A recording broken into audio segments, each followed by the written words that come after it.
Sion and Sara. I am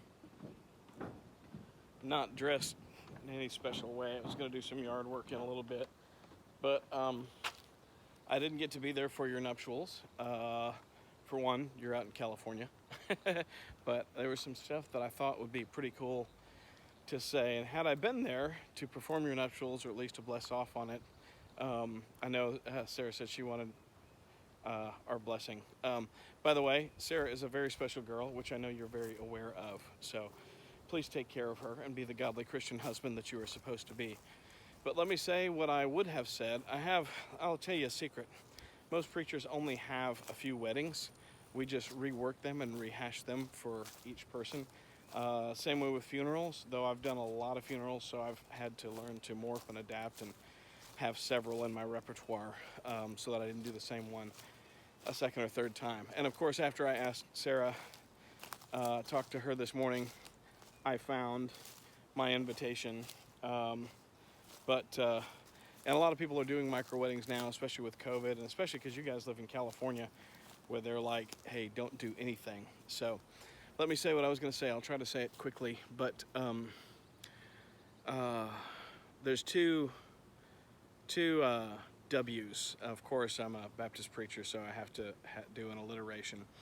But there's two W's that you've really got to do for a marriage, and one is to work on the marriage. It's work. Yeah, I've been married 32 years. It is consistently work.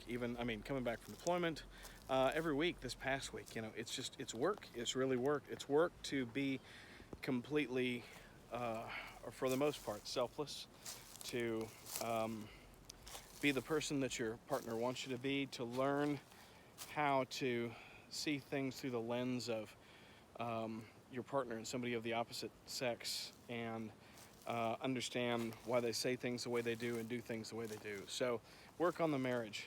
It might be taking a class on the 5 love languages, or reading a book, or listening to a podcast, or something where you can try something new.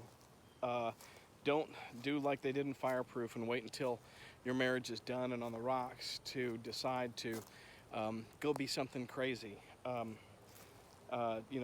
Work on the marriage. It's consistent work, and sometimes you're going to mess up, and that's okay. Just say, I'm sorry, I love you, and move on from that.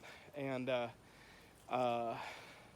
Sion, I'm probably pronouncing that wrong, but I just think of Zion, whether it's the guy from The Matrix or who it was named after, which was, the city of Zion, God's country. I pray that you will be the godly man that you're supposed to be, and I don't think she would be marrying you if you weren't. So, because she was not looking for a relationship, at least not when I had parted ways with her just a few months before. She was not in the least bit looking for a person to be with at all. So I had the feeling that you're somebody very special, because Sarah is very special to me. So the first W is to work on the marriage, and the second is to walk with the Master. Keep walking with the Master, and imagine it as a triangle, and as the two of you start getting closer to God, you'll consistently become closer to each other. Continue to walk with the Master. Continue to try to improve your relationship with Him. And again, it might be a podcast, that might be serving, definitely serving. I have not known of anybody to really excel in their relationship with the Lord without serving in the local church.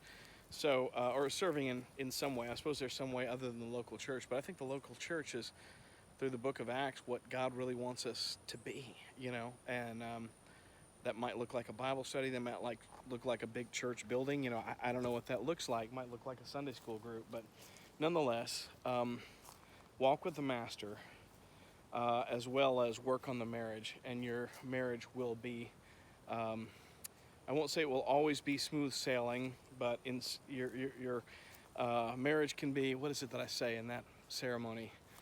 Instead of it can be a cruise ship instead of like a godless battleship. So continue to work to work on the marriage and walk with the Master. And love you guys, and I hate that I couldn't be there. I hope there's going to be some pictures or some videos or something coming up, and I will try to give y'all some more info soon, but just wanted to let you know how happy I am for you, and I am guessing you are quite a very special gentleman to have gotten that quite very special lady. So y'all take care, keep serving, keep walking with the master and working on your marriage. And if you need anything, of course, give me a call. Bye.